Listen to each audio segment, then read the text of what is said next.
நீங்க பதில் சொல்லணும். சொல்லுங்க, என்ன கேள்வி கேட்க போறீங்க? அப்படி கேளுமா. நீங்க என்ன கேள்வி கேட்க போறீங்க? மலையும் மோதுனா என்ன பறக்கு? மலையும் மோதுனா என்ன பறக்கு? தீப்பொறி பறக்கும். மலையும் மண்ணாங்கட்டி மோதுனா தூசி பறக்கும். அப்ப என்ன தூசின்னு சொல்றீங்களா? சரி, நீ தூசியா இரு, நான் தூசியா இருக்க போறேன். சரி, நீங்க ஒரு தீப்பொறியா இருந்து போங்க. ஆனா நீ தூசிதான் பெருசுனா தீப்பொறிதான் பெருசு. சரி, நீ தூசி, அதாவது தீப்பொறி பெருசுனா தூசிதான் பெருசுன்னு சொல்லுவேன். பாப்போமா, பேசி பாருங்க. பேசு சாமி, பேசுறதுதானே வந்திருக்கோம். அவளை பெரிய மண்டான முடிச்சவன். நவகிரகங்கள் எத்தனை?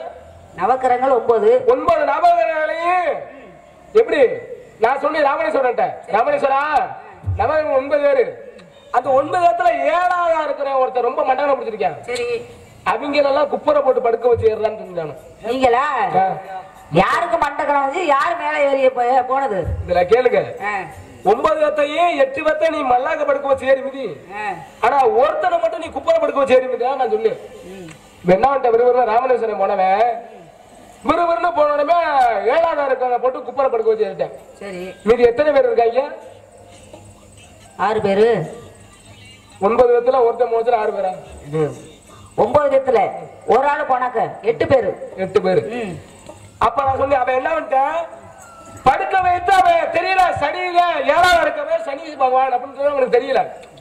மிதிச்ச உடனே அவனுடைய சனி வந்து பாதாம மேல பட்டுருச்சு. சரி, தொட்டோடனே அவனுக்கு என்ன தீமை அடைஞ்சு தெரியுமா ராமணேஸ்வரனுக்கு? என்ன தீமை நடந்தது? என்ன தீமைன்னு சொல்லுங்க. என்ன தீமை நீங்க சொன்னா நான் பதில் சொல்ல முடியும். சரி, அதை விடுங்க. மொத்தம் 9 பேர் சொல்லு. சரி, 9 பேர்த்துல 8 பேர்த்த குப்பரை படுக்க வச்சு ஏறினேன். ஒன்ன மட்டும் ஏன் மல்லாக்க படுக்க வச்சு ஏறினேன்? மல்லாக்க படுக்க வச்சு நீங்க கேட்ட கேள்வி ஏட்டிக்கு புட்டியான கேள்வி கேட்கக்கூடாது. இப்ப இந்த கேள்வி நீங்க கேட்டீங்க. சரி, இப்ப ராமாயணத்துல வச்சு பேசுவோம். இப்ப ராமாயணத்துல என்ன விஷயம் அப்படின்னா, ஒரு விஷயம் கேளுங்க. கேள்விக்குமே பேசக்கூடாது. நீங்க பேசுங்க, நான் பேசாம நின்றேன். நாளா கேள்வி கேட்டா நீ கிளம்பி யார் கேள்வி கேட்டா நீங்க கிளவன போனா கூட முடியாது. என்ன விஷயம் அப்படின்னா, ராமாயணத்துல வந்து ராம அவதாரம் எடுத்தது எதனால? ஊருக்காரங்க ராமனாகப்பட்ட இப்படிதான் இருக்கணும், ஒருவனுக்கு ஒருத்தியா இருக்கணும்னு ஒரு பெயர்னாலதான் ராம அவதாரம் எடுத்தாரு. ஊருக்காரங்க இருசாமி. ராமனோட அவதாரம் யாரு, சிவனோட அவதாரம் யாரு, இப்படி எழுதி கொடுத்திருக்காங்க. இந்த கதையில ஒரு பேசுங்க பாப்போம். பேசலாம். இப்ப ராமாயணத்துல பேசினா, இந்த பூலோகத்துல வந்து ராமாயணத்துல வந்து என்ன விஷயம் அப்படின்னா, ராமன் நல்லவனா ராவணன் நல்லவனா? 2 விஷயம். யாரு? ராமன் நல்லவனா ராவணன் நல்லவனா? ராவணன் நல்லவன் நான் சொல்றேன். எந்த விதத்துல ராமன் நல்லவன் சொல்லலாம்? ராவணன் நல்லவன் நான் சொல்றேன். ராவணன் என்ன விஷயம் அப்படின்னா, விவரமா கேட்கணும். இப்ப என்ன இருமா, நீங்க யார் நல்லவன் சொல்றீங்க? நீங்க வந்து என்ன சொன்னீங்க? ராமன் நல்லவனா ராவணன்? நீங்க ராவணன் நல்லவன் சொல்றீங்க. ராமாயணத்துல ராமனுடைய மனைவி சீதையை சிறையடிச்சு தூக்கிட்டு போயிட்ட வனவாசம். யார்? ராமணேஸ்வரன். நீங்க கேட்டிருக்கீங்க, கேள்வி தொடுத்து வச்சிருக்கீங்க. ராமன் நல்லவனா ராவணன் நல்லவனா? ராமணேஸ்வரன் நல்லவனா கேட்டிருக்கீங்க. நான் ராமணேஸ்வரன் நல்லவன் சொல்லியிருக்கேன். நீங்க யார நல்லவன் சொல்றீங்க? எந்த விதத்துல ராவணன் நல்லவன் நினைக்கிறீங்க? அதுக்கு விளக்கம் இருக்கா இல்லையா? என்ன விளக்கம்? நீங்க எதை சொல்றீங்க? நான் ராமன் நல்லவங்கிறேன். எப்படி காரணம்? நீங்க எப்படி பேசுறேன், நான் அப்படி பேசுவேன். எப்படி காரணம்? என்ன விஷயம் அப்படின்னா, ராவணனாகப்பட்டவன் சீதை பெண்மணியாகப்பட்டவளை தொடாம எடுத்துட்டு போறான். கேளுங்க. தொட்டு கட்டவன் யாரு? தொட்டு கட்டவன் யாரு? தொடாம கட்டவன் யாரு அப்படின்னா? தொட்டு கட்டவன் யாரு? தொட்டு கட்டவன் யாரு? தொட்டு கட்டவன் துரியோதனன். தொடாம கட்டவன் ராவணேஸ்வரன். பாருங்க, தொடாம கெட்டா சீதைய ராவண சிறையடிச்சு வந்துட்டான். வந்தோடனே இந்த சீதை மேல ராவணேஸ்வரன் ஆசைப்படுறான். யாரு மேல? சீதை மேல ராவணேஸ்வரன் தூக்கிட்டு வந்துட்டேன். சரி, தூக்கிட்டு வந்துட்டேன் சீதைய.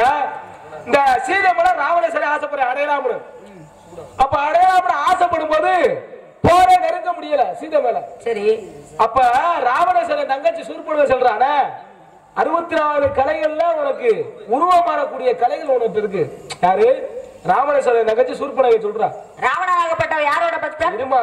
ராவணேஸ்வரன் தங்கச்சி சூர்பனகை சொல்றா. 64 கலைகள்ல உருவம் மாறக்கூடிய கலைகள் உனக்கு இருக்கு அப்படின்னு சூர்பனக ராவணேஸ்வரன் சொல்றா. சூர்பனக சொன்னால நல்லா போய் சொல்லாம தங்கச்சி யாரு? ராவணேஸ்வரன் தங்கச்சி யாரு? சூர்பனக. ராவணேஸ்வரனோட மனைவி யாரு? ராவணேஸ்வரனோட மனைவியா. ராவணேஸ்வரன் பேர் பெற்றது யாருன்னா சிவபெருமானுடைய பக்தனாகப்பட்டவன் ராவணேஸ்வரன். அப்ப ராவனுடைய மனைவி யாரு?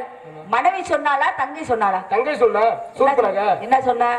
அண்ணா நீங்க சீதை அடையாம ஆசைப்படுறீங்க, உனக்கு உருவமர கலைக்கூடியது இருக்கு, நீ ஏன் ராவண மாறக்கூடாது அப்படின்னு இந்த சூர்பனக ராவணேஸ்வரன் சொல்றான்.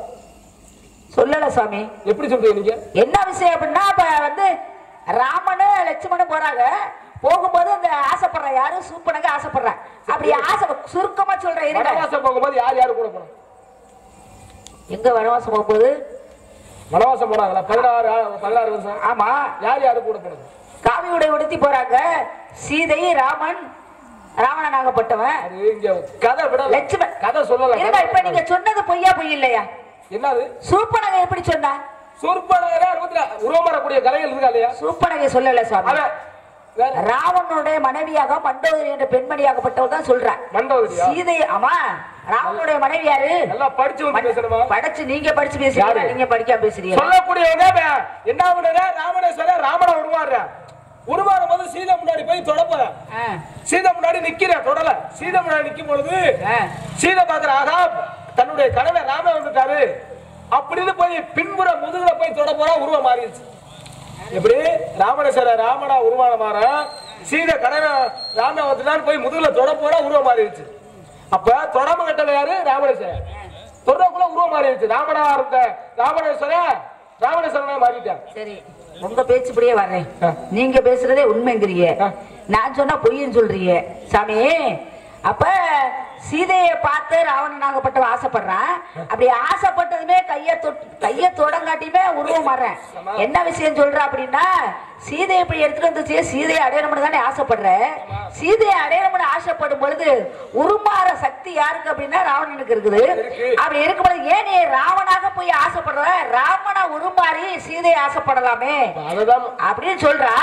அப்படி சொன்ன உடனே அப்ப என்ன செய்யறாரு அப்படின்னா ராமனா மாறின உடனே அந்த சீதை பெண்மணியை பார்த்த உடனே அப்படி வளைச்சு கையெடுத்து கும்பிட்டு வந்தார். யாரு? அதாவது ஏன்னா ராமனா உருவாரிட்டார். ஏன் போற போய் சீதை அடைய முடியாது அப்படி கேட்கிறா சூர்பனக.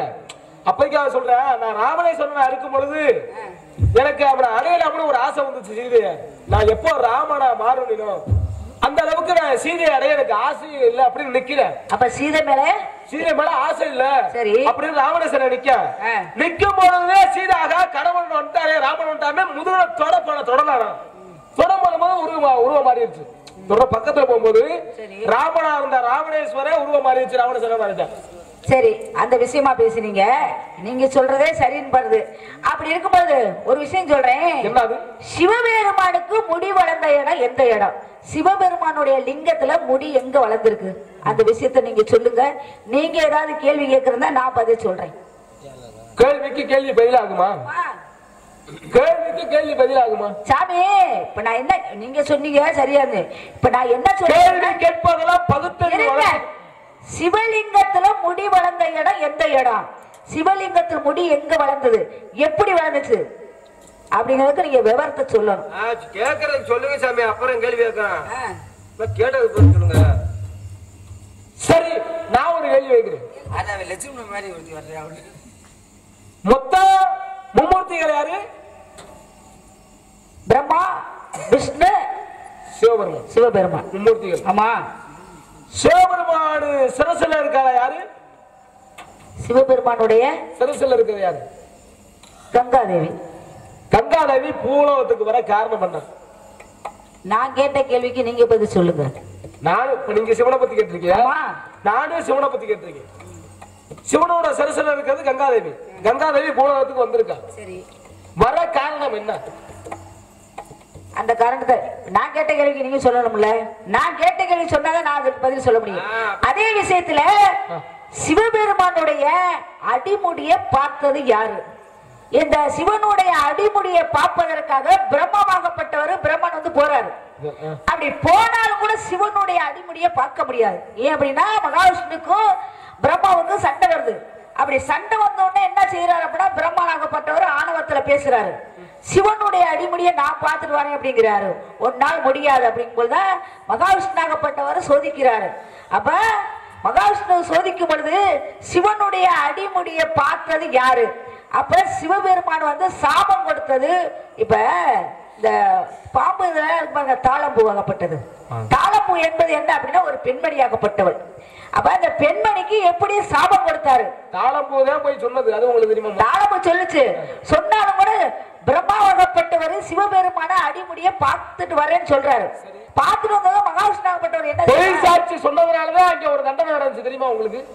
யாருக்கு? யார் பொய் சாட்சி சொன்னது? நான் சிவபெருமான அடிமுடியை நான் பார்த்துட்டேன் அப்படின்னு பொய் சாட்சி சொன்னது யாரு? அந்த பெண்மணியாகப்பட்டவர் யாரு அப்படின்னா தாளம்பூ. அந்த தாளம்பூ என்ற பெண்மணியாகப்பட்ட அவர் பிரம்மான் போறாரு. பிரம்மான் போன உடனே சிவனுடைய அடிமுடியை யாருனாலுமே பார்க்க முடியாது. அந்த பெண்மணி மட்டும்தான் சிவனுடைய அடிமுடியை பார்க்க முடியும். ஏன் அப்படின்னா அப்பதான் மகாவிஷ்ணுவாகப்பட்டவர் போறாரு. மகாவிஷ்ணு பார்க்க போனா அப்ப வர்றாரு. திரும்பி வரும் பொழுது அப்ப கேட்கிறாரு யாரு? பிரம்மான் கேட்க சிவபெருமான் சொல்றாரு.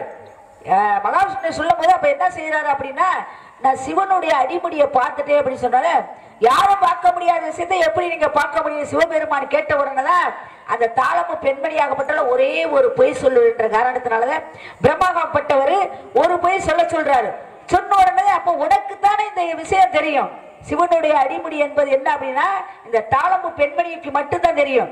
அப்படி தெரியும் பொழுது நீ எப்படி பொய் சாட்சி சொன்னாயோ அதனால தாளம்பூ பெண்மணியாகப்பட்டவள் நீ நாகபாம்பு இருக்கிற இடத்துல வந்து எந்த யாருமே உன்னை கையெடுத்து வணங்காதபடி நீ போவ என்று சாபத்தை கொடுக்கிறாரு. யாரு? சிவபெருமானாகப்பட்டவர். அந்த விஷயம் இருக்கு. அப்படி இருக்கும்போது நான் கேட்ட கேள்வி சிவலிங்கத்துல முடி வளர்ந்த இடம் எந்த இடம்னு விவரத்தை சொல்லுங்க. சரி, ஒரு ஊர்ல ஒரு கோவில் இருக்கு. இந்த கோவில்ல சிவலிங்கத்தை வச்சு ஒரு அர்ச்சகர் அதாவது பூசாரி அனுதினமும் அந்த லிங்கத்துல நல்ல நகை ஆபரணங்கள்லாம் லிங்கத்துல பார்த்து அவர் தான் பூஜை நாட்டு மன்னர்களுக்கு அவர் தான் தீபாவளி காட்டுவாரு. சூட வச்சு காட்டுவாரு நாட்டு மன்னர் பொழுது.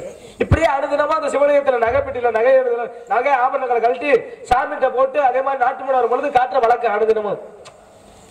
என்ன பண்ணிட்டாரு? வீட்டுக்கு போயிட்டு அதாவது இந்த பூசாரி வீட்டுல நகை இருக்கு சிவலிங்கத்துல போட்டு தீபாவளி காட்டணுமே அந்த அர்ச்சகர் வீட்டுக்கு இந்த நகையை கொண்டு போயிருவாங்க.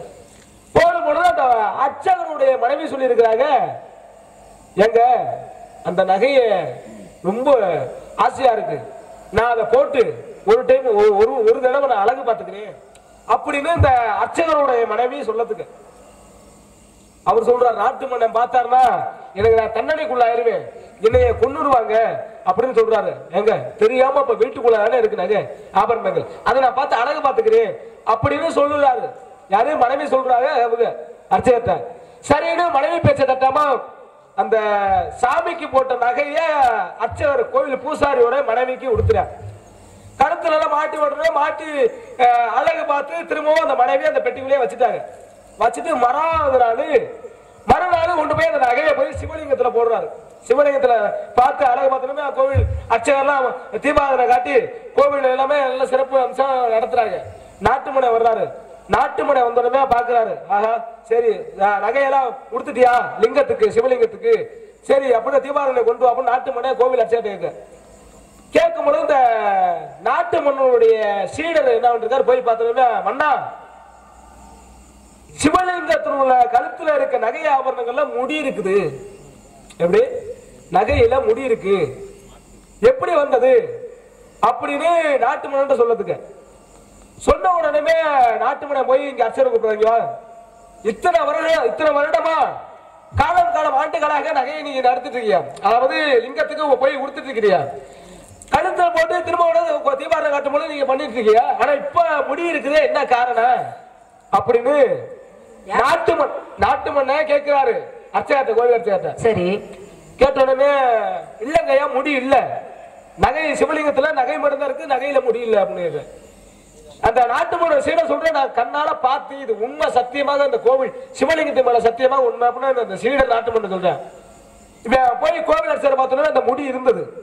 அதுக்கு அவன் சிவபெருமான் சிவலிங்கத்துல சிவபெருமான் வென்ற அந்த கோவில் அர்ச்சகர் என்ன சொல்றாரு அப்படின்னா, சிவபெருமானே இருமா சிவபெருமானே நான் உனக்கு காலம் ஆண்டுகளாக நான் தவம் செஞ்சு உனக்காக நான் பூஜை செய்யறேன் பணிவிட செய்யறேன், இந்த முடி இருக்கனால நீ நம்ப மாட்டாங்க, எப்படியாச்சும் நீதே அருள் செய்வாங்க, நீதே காப்பாத்தின நாட்டு மன்னன் அப்படின்னு சிவபெருமான நோக்கி அந்த கோவில் அர்ச்சகர் வென்றாரு. நாட்டு மனை வர்றாரு. நாட்டு மனை பார்த்தோடனே அந்த ஒரு சில இருந்த முடிகள் அப்படியே குடுமையா இருந்துச்சா. லிங்கத்துல என்ன சொன்னாரு அப்படின்னா, சிவலிங்கத்துல முடி இருக்கும் சாமி பார்த்த உடனே நாட்டு மனை பார்த்தா நீ சொன்னது சத்தியமாக உண்மை அப்படின்னு சொன்னது அந்த லிங்கத்துல கோவில் அர்ச்சகர் சாமி எப்படி சொன்னாலும் அந்த சிவபெருமானே லிங்கத்துல முடி வளர்த்து விட்டாரா நகையில லிங்கத்துல. அந்த அந்த ஊர் எங்க தெரியுமா? புதுக்கோட்டை மாவட்டம் குடுமியான் மலை, அதுக்கு பேரு. சரியான அங்கதான் சிவலிங்கத்துக்கு முடி வளர்ந்து குடுமியாக வந்தது, அதுக்கு பேர் தான் குடுமியான் மலைன்னு இன்னும் அங்க இருக்கு. இப்போ போய் பாத்தீங்கன்னா அங்க இருக்கு குடுமியாமலை என்று சிவலிங்கத்துக்கு. ஆமா, சிவலிங்கத்துக்கு முடி இருந்த இடம் இங்கதான் குடுமியாமலை. குடுமியாமலை.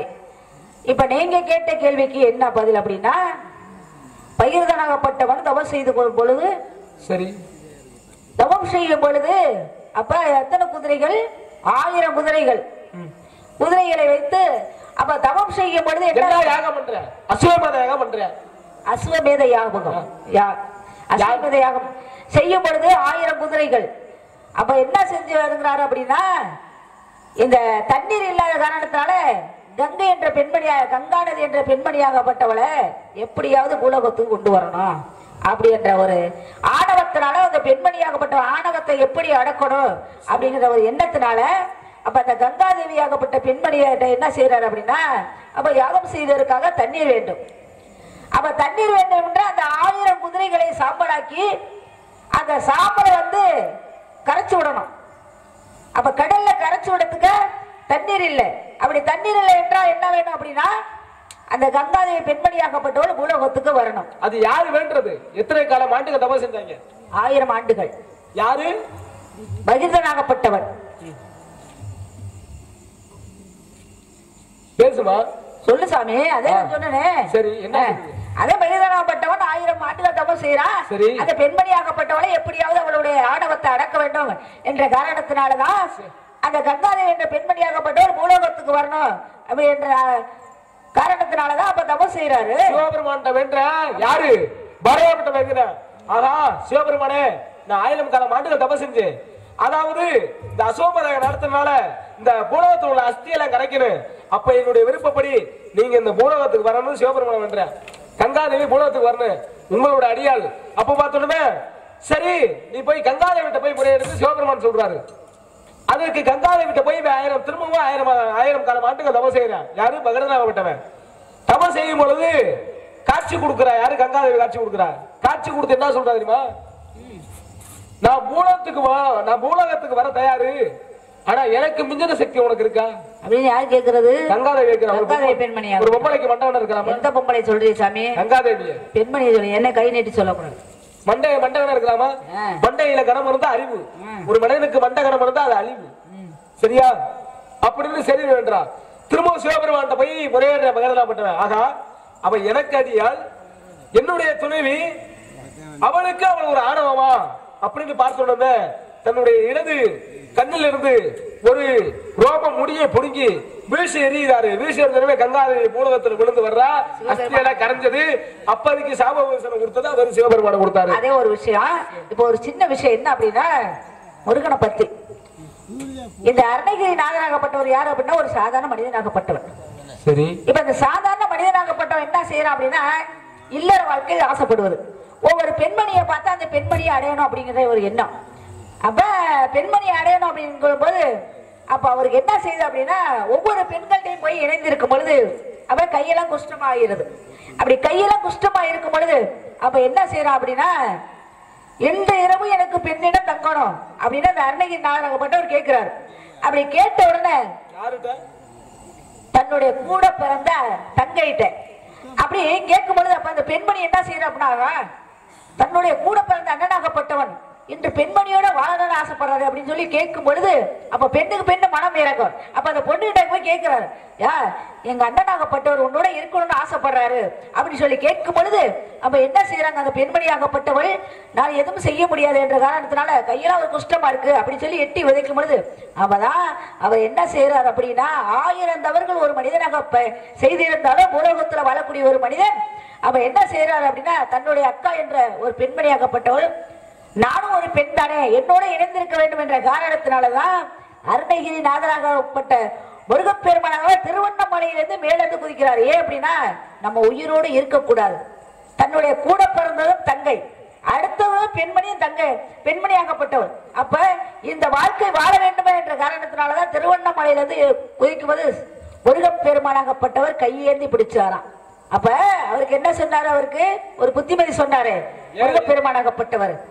ஏன் அப்படின்னா இந்த உயிரை வச்சிருக்க கூடாது. கையேந்து பொழுதுதான் அன்றுதான் அவருடைய கைகால் குஷ்டம் எல்லாம் நீங்கிவிட்டு தன்னுடைய அருணகிரி நாதர் என்ற பெயர் பெற்றவர். யார் அப்படின்னா முருகப்பெருமான் கொடுத்த வரமாகப்பட்டவர். ஒரு மனிதன் பூலோகத்திலே பிறந்தாலும் ஒவ்வொரு மனிதனும் கடவுளுடைய நினைவு, ஏன்னா ஒரு காலம் கேட்டாலும் தெய்வத்தை நம்பி வாழ வேண்டும் அப்படின்னு. இப்ப பெருமாள் கோயிலுக்கு போறோம்னு வைங்களேன், பெருமாள் ஒரு கோவிலுக்கு போனா செருப்பு போட்டு போலாமா? செருப்பு போட்டு போக கூடாது. அதே ஒரு கோவில்ல பாருங்க செருப்பு வச்சு பூஜை பண்றாங்க. என்ன காரணம் அப்படின்னா அன்று முன்னோர்கள் வந்து போகும் பொழுது நம்ம ஏதாவது ஒரு வேண்டுதல் வேண்டிட்டு வந்தா அந்த செருப்பை என்ன செய்யறாங்களா, செருப்பை கொண்டு படி மீது வச்சு கையெடுத்து வணங்கிட்டு வருவாங்களாம். திரும்பி பார்க்காமல் அவங்க நினைத்த காரியம் நல்லபடியா நடந்தால் திரும்ப மறுமுறை வேற செருப்பு கொண்டு வைப்பாங்களாம். அந்த இடம் எங்க அப்படின்னா தாந்தோன்றி மலை என்ற பெருமாள் கோவில்ல அப்போவிலிருந்து இப்போ வரைக்கும் அந்த விஷயம் நடந்து கொண்டே இருக்கிறது. ஏன்னா முன்னோர்கள் செய்த அதே ஒரு நடைமுறைகள் இன்றும் நடந்து கொண்டிருக்கிறது சுவாமி. ஒவ்வொரு தெய்வங்களுக்கும் ஒவ்வொரு சிறப்புகள் உண்டு. அப்படி இருக்கும்போது காலதாமதம் காரியத்துக்கு கேடு இருக்கு. என்ன ஒரு காரணம்? மரம் செடி கொடிகளுக்கு எத்தனை அறிவு? மரம் செடி கொடிகளுக்கு மரத்துக்கு ஒரு அறிவு, புழுப்பூச்சிகளுக்கு 2 அறிவு, பறவைகளுக்கு 4 அறிவு, விலங்குகளுக்கு 5 அறிவு, மனிதர்களுக்கு 6 அறிவு, என்னை போன்ற தேவர் முனிவர்களுக்கு 7 அறிவு சுவாமி. பாருங்க, எல்லாம் ஒரு காரணம் போட்டியும் பொறாமையும் தான். அன்புங்களை போட்டி இருக்கிற ஒரு விஷயத்தை கேளுங்க. மனிதர்களுக்கு மட்டும் போட்டி பொறாமை கிடையாது. 4 அறிவு படைத்த பறவைகளுக்கு இருந்துச்சு. கேளுங்க, ஒரு மரக்கிளையில கிளையும் காக்கையும் உட்கார்ந்து இருக்குது. எப்படி? ஒரு மரக்கிளையில கிளையும் காக்கையும் உட்கார்ந்து இருக்குது. அதுக்கு இந்த கிளியை பார்த்து காக்க சொல்லுச்சா? எப்படி சொல்லு சாமி? கிளியும் காக்கையை உட்கார்ந்து இருக்குது. இந்த காக்கையை பார்த்து கிளி சொல்லிச்சாச்சு தள்ளி போடா சொல்லிச்சான். அதுக்கு இந்த காக்கை கேட்டு கிளி இடத்துல என்ன காயா, உனக்கு நான் கறிவு எனக்கு நான் கறிவு, நீயும் பறவை நானும் பறவை, இதை தள்ளி போடான்னு சொல்றியா என்ன? இந்த காக்கை கிளியிடத்துக்கு அதுக்கு இந்த கிளி சொல்லிச்சான் காக்கையை பார்த்து, உமக்கும் நான் கறிவு எமக்கும் நன்றா தெரியும், நீயும் பறவை நானும் பறவை அதிகம் எனக்கு நன்றா தெரியும், ஆனா உன் நிலை கருப்பு வச்சு தள்ளி போடான்னு சொல்லிச்சான். அதுக்கு சரி இந்த காக்கா கோவித்து கொண்டு வந்தது, வேற போட்டு பறந்து வந்துருச்சு. கிளி காக்கா போயிருச்சுன்னு கிளியை வந்து மரக்கிளையில உட்காந்து கும்மாளம் போட்டு இருக்குது, சந்தோஷமா இருக்குது. இருந்த உடனே அந்த வழியில ஒரு வேடுவன் வர்ற, வேடுவன் வந்தனமே கிளிய கூண்டுக்குள்ள அரைச்சு வீட்டுக்கு கொண்டு போயிட்டான். வீட்டுக்கு கொண்டு போனதுமே வேடுவனுடைய மனைவி சொல்லியிருக்காங்க, கிளியை கொண்டு வந்தீங்க, கிளி அழகா பேசணுங்கன்னு சொல்லத்துக்கு. கிளி அழகா பேசணும்னா என்ன பண்ணணும்? இந்த வேடுவன் வந்து கேட்கறதுக்கு மனைவி இடத்துல கிளி அழகா பேசணும்னா ஒரு நல்ல கம்பி எடுத்து பழுக்க காய வச்சு நாக்குல சூடு போடணும். சூடு போடும் பொழுது கிளியுடைய நாக்குல ஒரு தோல் கிழிச்சிட்டு வரும், அதை பிச்சம்னா கிளி அழகா பேசணும். இந்த வேடுவனுடைய மனைவி வேடுவன் சொல்லத்துக்கு சரியான மனைவி சொல்ல தட்டாம என்ன பண்ணிட்டேன், கம்பிய பழுக்க காய வச்சு சூடு போட்டிருக்கேன். கிளி நாக்குல சூடு போடுறமே கிளி கத்தி இருக்குது, கீழ் வேற அம்மா அப்பா சித்திரா கத்து கத்துறவே. ஆகா சரி கிளி நாக்குல சூடு போட்டுட்டான் அப்படின்னு வேடுவனுடைய மனைவி ஒரு தட்டுல சாப்பாடு எடுத்துட்டு வர்றாங்க. சாப்பாடு எடுத்து வந்து கொடுக்குறாங்க. கொடுத்துட்டமே இந்த கிளி சாப்பிடல, நாக்கு முன்னாடி சரி கிளியே சாப்பிடலையே, சாப்பாடு வீணாக கூடாது அப்படின்னு இந்த வேடுமலை என்ன பண்ணிருக்கா, காக்கையை கூப்பிட்டுருக்கேன் சாப்பாடை வச்சுட்டு. காக்கையை கூப்பிட்டோமே இந்த காக்கை உட்காந்துட்டு அந்த சாப்பிட்டுக்கிட்டே சொல்லிச்சா அந்த கிளி இடத்துல, பாடுறா என்னடா உலக, உன்னைய கூட்டு வந்து நாக்குல சூடு வைக்கிறாங்க, என்னைய கூப்பிட்டு சோறு வைக்கிறாங்க, கருப்பு சேவடு பேசுறீங்களா, உன்னைய கூட்டு வந்து சூடு வைக்கிறாங்க, என்னைய கூப்பிட்டு சோறு வைக்கிறாங்க, என்ன உலக அப்படின்னா போட்டி பராம அப்படி ஒரு காரணம் இருந்திருக்குமா? இருந்தாலும் உங்க இடத்துல இப்படி எல்லாம் கேள்வி கேட்காத கூட பெண்களுக்கு எத்தனை பருவம்? பெண்களுக்கு 7 பருவங்கள். பெண்களுக்கு 7 பருவங்கள். என்ன பருவம்? பேதை, பெருமை, மங்கை, மடந்தை, அறிவே, தெரிவே, பேரிளம் பேர். நீங்கள் அடைந்திருக்க பருவம் மங்கை பருவம். மங்கை பருவத்துக்கு எத்தனை வயது? 12 வந்து 13 வரைக்கும். 12 முதல் 13 வரை. என்ன தேவை பருவத்துக்கா? அதே ஒரு பெண்மணியாகப்பட்டவள் பருவத்தை பத்தி பேசினீங்க. ஏன் அப்படின்னா அன்றைக்கு அவை பிராட்டி பெண்மணியாகப்பட்டவள் தன்னுடைய பருவத்தையும் வீணாக்குறான். இப்ப வந்து ஒரு பூலோகத்துல வாழக்கூடிய ஒரு நலாயினி என்ற பெண்மணிங்க, அந்த நலாயினி பெண்மணி ஆகப்பட்டவள் என்ன செய்யறா அப்படின்னா, இந்த மகாபாரத பாருங்களே, 5 பேருக்கு பத்தினி அழி, 5 பேருக்கு மனைவி அழியாத பத்தினி அப்படி சொல்லுவாங்க. ஏன் அப்படின்னா அது பெரிய விஷயங்கள் இருக்கு. இப்ப அந்த நலாயினி பெண்மணி ஆகப்பட்டவள் என்ன செய்யறா அப்படின்னா, மௌதலி என்ற கணவரை திருமணம் செய்கிறார். அவரை திருமணம் செய்யும் பொழுது கணவனுக்கு கையில அப்படியே குஷ்டமா இருக்கும். அப்படி குஷ்டமா இருக்கும் பொழுது அவர் மனைவியை சோதிக்கிறார். கணவனுக்கு கட்டுப்பட்டவளா இருப்பாள் அப்படின்ற காரணத்தினால. அப்ப இருக்கும் பொழுது என்ன செய்யற அப்படின்னா, தன்னுடைய மனைவியை சோதிக்கிறார். மனைவிட்ட சொல்றாரு, இன்று இரவு நான் தாசியிடம் தங்கணும் அப்படின்னு. அப்ப அந்த கணவன் என்ன செய்யறாரு அப்படின்னா, மனைவி சொல்ற, எங்க கட்டி சொத்தை விட்டு கொடுத்தாலும் தன்னுடைய வாழ்க்கையை இன்னொருத்தவங்க விட்டு கொடுக்க மாட்டாங்க. அப்படி இருக்கும் பொழுது கணவனை கூடையில வச்சு தூக்கிட்டு போயிடணும் அப்படின்னு சொல்லி தன்னுடைய கணவனை கூடையில வச்சு இரவோட தூக்கிட்டு போறான். அப்படி தூக்கிட்டு போகும்போது இந்த மாண்டவர் என்ற முனிவனாகப்பட்டவன், ஏன் அப்படின்னா அந்த பறக்கக்கூடிய தட்டாம்பூச்சி இருக்கு பாருங்களேன், அந்த ரெக்கையை பிச்சு விளையாண்டான சிறு வயதில் 8 வயதில் இருக்கும்போது மாண்டவர் என்ற முனிவனாகப்பட்டவன் அன்று சாபத்தை கொடுத்தாரான். அடே 8 வயசு சிறுவனா இருக்கும்போது பறக்கக்கூடிய தட்டாம்பூச்சியை பிச்சு எறியறியே, உன்னை தலை கீழே மேல கட்டி உன்னை தொங்க விடுவா என்ற சாபத்தை கொடுத்த உடனே அவங்க என்ன செய்யறாங்க அப்படின்னா, தலை கீழே காலை மேல கட்டி தொங்க விட்டுருக்காங்க. அப்படி தொங்க விடும்போது இந்த நலாயினி பெண்மணியாகப்பட்டவள் தன்னுடைய கணவனை கூடையில வச்சு தூக்கிட்டு வரும்பொழுது அப்படியே உரசிடுது. அப்ப என்ன சொல்றாரு அப்படின்னா, அடி பெண்மணியே, என் தலை மீது உரசிய மங்கையே, விடிந்ததும் நீ மாங்காயத்தை இழப்பாருன்னு சாபத்தை கொடுக்கிறார். இந்த பெண்மணியாகப்பட்டவள் என்ன செய்யற அப்படின்னா, நான் கற்புக்கரசியாவது உண்மையானால் சூரியன் தோன்றக்கூடாது அப்படின்னு இந்த நலாயினி பெண்மணியாகப்பட்டவள் சொல்றார். அப்ப சூரியன் தோன்றவே இல்லை. சூரியன் தோன்றாமல் இருக்கும்போது அப்ப பறவைகள், மிருகங்கள், எத்தனையோ உயிர் ஜீவன்கள்லாம் இருக்கும்போது அப்ப சிவபெருமான் போய் கேட்கிறாங்க. அப்படி சிவபெருமான் கேட்ட உடனே அப்ப சிவபெருமான் கேட்கிறம்மா, என்னம்மா பூலோகத்துல வாழக்கூடிய பெண்மணியாகப்பட்ட என்ன சாபம் கொடுத்த, இப்படி சூரியன் தோன்றாம இருக்கின்றது, அப்ப கருக்கு இரவுகள் பூரா அப்படியே இருளாக இருக்கின்றது அப்படின்னு கேட்ட உடனே மேகங்கள்லாம் அப்பதான் அந்த பெண்மணியை சொல்றா, சுவாமி எனக்கு கணவனுக்கு கையெல்லாம் குஷ்டமாக இருக்கின்றது, தெரியாம அந்த காரணத்தினால எனக்கு சாபம் கொடுத்துட்டாரு, எனக்கு அழுகும் அறிவுட இருக்கக்கூடிய கணவன் வேண்டும் என்று 5 முறை கேட்கிறார். நலாயினி என்ற பெண்மணியாகப்பட்டவள் கணவன் வேண்டும் கணவன் வேண்டும் என்று கேட்ட உடனே இன்னொரு பிறவியில் மறுபிறவியில் 5 பேருக்கு கணவன் அழியாத பத்தினி என்று சொல்லி அன்று சிவபெருமானாகப்பட்டவர் அன்று வரத்தை கொடுத்தாராம். அதுக்குதான் மகாபாரதத்திலே நலா என்ற பெண்மணியாகப்பட்ட யாரு, பாஞ்சாலி என்ற பெண்மணியாகப்பட்டவள் திரௌபதி என்று சொல்லுவாங்க. அப்ப 5 பேரு, அப்ப 5 பேர் இருக்கும்போது 5 பேருக்கு வந்து மனைவியாகிறார். மனைவியாகும் போது 1 ஆண்டு காலமாக தன்னுடைய கணவனோட வாழ்ந்து தன்னுடைய உடலை அக்கினியில் அப்படியே அழித்து விட்டு மறுபிறவி எடுத்து வருவாராம். ஒவ்வொருத்தருக்கும் ஒவ்வொரு பிறவி எடுக்கக்கூடியவர். அப்படி இருக்கும்போது இந்த நலாயினி பெண்மணியாகப்பட்ட பூலோகத்துல வாழக்கூடிய பெண்மணியாகப்பட்டவள் அப்படியெல்லாம் ஒரு பெண்கள் சிறப்பு கொடுத்திருக்காங்க சுவாமி. 5 பேருக்கு கல்யாணத்துக்கு தர்மன், விமன், அகுலன், அர்ஜுனன், சகாதேவன். ஆமா, பேச வேண்டிய விஷயங்கள் நிறைய இருக்கு சாமி. ஏன்னா இப்ப தர்மரை பார்த்தா இப்ப சொல்லுவாங்க, நல்ல தர்மத்துல சிறந்தவர் யாரு அப்படின்னா யாரு யாரு கர்ணனாகப்பட்டவர். ஒரு விஷயம் தெரியுமா, தர்மர் செய்வாரு. ஒரு மனுஷனுக்கு ஒரு பரமமா கொடுக்குறான், கொடுக்கிறவங்க கீழே இருக்குமா வாங்க, அதாவது கொடுக்கிற கை கீழே இருக்குமா இல்ல வாங்குற கை கீழே இருக்குமா? வாங்குற கை தான் சுவாமி கீழே இருக்கும், கொடுக்கறது மேலதான் இப்படி தூக்கி கொடுக்க போறான், வாங்கும் போது இப்படிதான் வாங்குறான். ஆனா ஒரு மனிதர் மட்டும், ஒரு ஆளு மட்டும் அப்படி பண்ணிருக்காரு, கொடுக்கிறது கீழே கொடுத்திருக்காரு, வாங்குறது மேல வாங்கிருக்காரு. என்ன விஷயம் அப்படின்னா இப்ப சொன்னீங்க பாருங்களேன், இந்த கர்ணனாகப்பட்டவர் என்ன செய்யறாரு அப்படின்னா ஒரு குளற்றங்கரையில உட்கார்ந்து இருப்பாரா, கவச குண்டத்துல பிறந்தவனே கர்ணன். அப்படி உட்கார்ந்து இருக்கும் பொழுது இப்ப வந்து தர்மர் கேட்கிறா, ஐயா இந்த இடது கையில வச்சிருப்பாங்க தங்க கிணத்தை, அப்படி வச்சிருக்கும் பொழுது அப்ப ஒருத்தர் கேட்கிறா, ஏன் தர்மத்திலே சிறந்தவராகப்பட்டவர் நீங்க, எனக்கு ஏதாவது ஒரு தர்மம் செய்றீங்களா, நான் ரொம்ப கஷ்டத்துல வாழ்றேன் அப்படின்னு கேட்கும் பொழுது அப்ப இந்த கையில இருக்கிறத எடுத்து அவர் பேச்சு மாறக்காட்டுமே கொடுத்தாராம், இடது கையில கொடுத்தாராம். யாரு கர்ணனாகப்பட்டவர். அதுக்குதான் அவர் கேட்டாரா, அப்பா தர்மம் கொடுக்கறது வந்து நம்ம வந்து வலது கையில தான் கொடுக்கறோம், இடது கையில கொடுக்குறீ அப்படின்னு சொன்ன உடனே அப்பதான் கர்ணனாகப்பட்டவர் சொன்னாரா, நான் சொல்ல வார்த்தையை என்னைக்கு மாற மாட்டேன், ஏன்னா இந்த கையில இருக்கக்கூடிய இது மாறகாட்டி என்னுடைய மனசு மாறிடக்கூடாது என்ற காரணத்தினாலதான் நான் இந்த கையில நான் தர்மத்தை கொடுத்தேன் அப்படின்னாராம் கர்ணனாகப்பட்டவர். தர்மனுடைய கர்ணன் தாங்க மிக சிறந்தவர், தர்மத்திலே சிறந்தவர். அவர் யாரு அப்படின்னா ஒரு விஷயங்களை நிறைய பேசலாம். வந்து கூட எல்லா தான தர்மமும் கையெழுந்துச்சு தெரியுமா உங்களுக்கு? இருக்கு சாமி.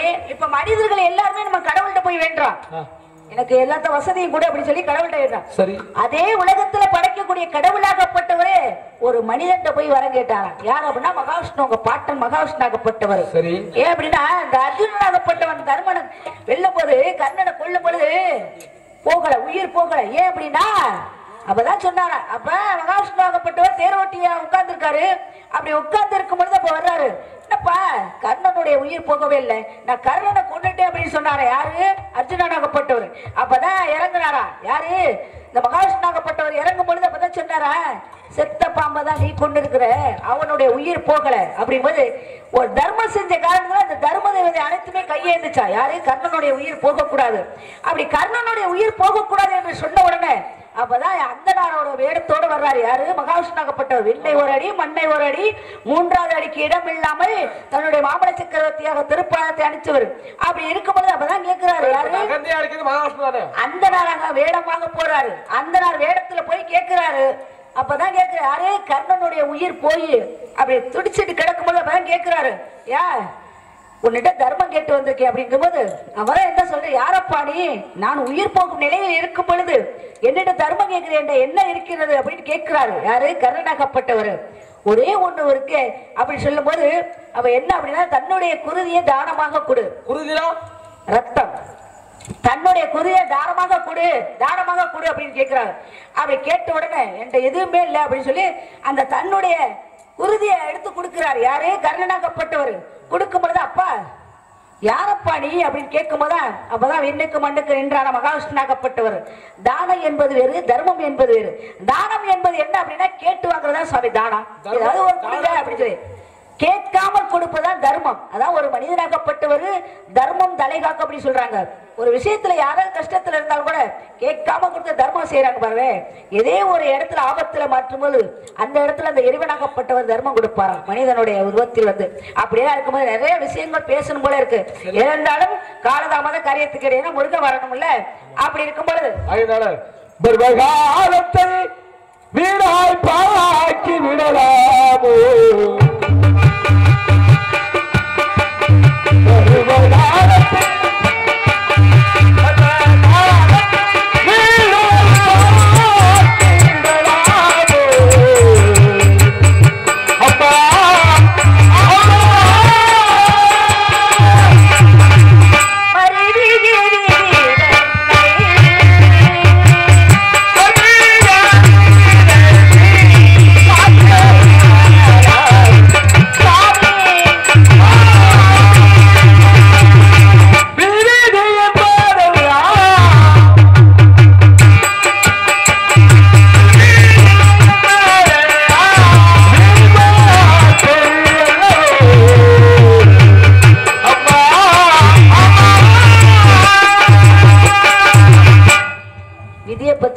நிறைய பேச உங்க பருவத்துக்கும் உன்னுடைய உருவத்துக்கும் ஒரு மாப்பிள்ளை பார்த்து வந்திருக்கேன். மாப்பிள்ளை பார்த்து வந்திருக்கேன். விதியை பத்தி பேசுறீங்க. விதி பெரிதா மதி பெரிதா அப்படின்னா சரி, விதியை விட மதிதான் பெரிது. எப்படி? என்ன விஷயம் அப்படின்னா ஒரு மனிதனுக்கு ஆபத்து வரப்போகுது. சரி. அப்ப ஆபத்து வரும்பொழுது இப்ப தண்ணி காவாயில போகுதுன்னா அதுல அணைக்கட்டினாதான் தேங்கி போகும். உண்மையா? போனா போகட்டுன்னு போறதா விதி. ஏன்னா விதி விதினே போக கூடாது. விதியை வந்து மதியால வெல்லணும். அதனாலதான் விநாயகர் மதியால வென்றாரு. யாரு? சித்திரத்தை விளக்கல் பொழுது விநாயகரை போய் பிடிக்கணும்னு சொன்னாரு. யாரு? யமதர்ம. சரி. போறாரு, வாசகரை கொண்டு போயிட்டு விநாயகர் போறாரு. விநாயகருக்கு யாரு பின்னாடி எழுதி வச்சிருக்கிறாங்க, இன்று போய் நாளை வா அப்படின்னு. இவர் போறாரு, முதுக விநாயகருடைய முதுகை பார்க்கும் பொழுது இன்று போய் நாளை வான்னு எழுதி வச்சிருக்கிறாரு. சரி நாளைக்கு வர சொல்றாரு போற அப்படின்னு யமதர்மன் போறாரு. திரும்ப மறாவது போறாரு, அதையும் படிக்கிறாரு, இன்று போய் நாளை வா. அதனால விநாயகர் பெருமானை தொட முடியாது. அப்ப மதியார வென்றது யாரு? விநாயகர் வென்றாரு. கூட ஒரு மனிதனுக்கு எந்த கிரகங்கள் இருந்தாலும் விநாயகர் பெருமானை வழிபட்டால் நல்ல நன்மை கிடைக்கும். தாங்களுக்கு ஒரு அற்புதமான ஒரு கணவனை பார்த்து வந்திருக்கேன். மாப்பிள்ளையோட பேரை சொல்லுங்க சாமி.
மாப்பிள்ளை பார்த்து வந்திருக்கேன் சுவாமி. கடம்பன் கார்த்திகேயன் அந்த சுப்பிரமணியமா தனக்கு கணவனாக பார்த்து கோயிலை முருகனை பார்த்து வந்திருக்கலாமா?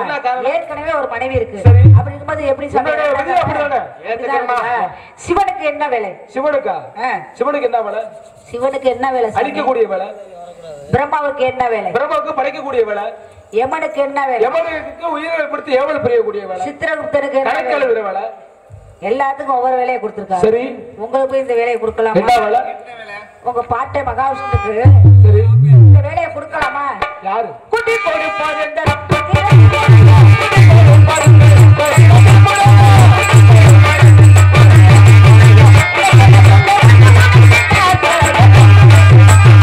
செல்லாது போ.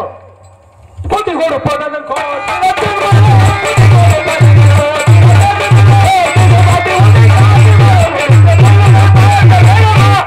கற்பை குட்டி, அறிவில்லாருக்கு அறிவை கூட்டி, புகழில்லாருக்கு புகழை கூட்டி, அத்தனையும் கூட்டி கூட்டி சிறந்து போன கைகள் பாது. அதனால எல்லாத்தையும் கூட்டி உடனே பறக்க சூரிய அஷ்டமா இருக்கு உலகம் அந்த முருகபெருமானுக்கு திருமணமாவிட்டால் நான் ஆறுதல் அல்ல, அது பிரம்ம முடிச்சும் அல்ல, நாராயணா சத்தியம் சத்தியம். பெருமானே தெரிஞ்சே தெரியாமல் பேசியிருந்தாலும் மன்னித்து அருள வேண்டும்.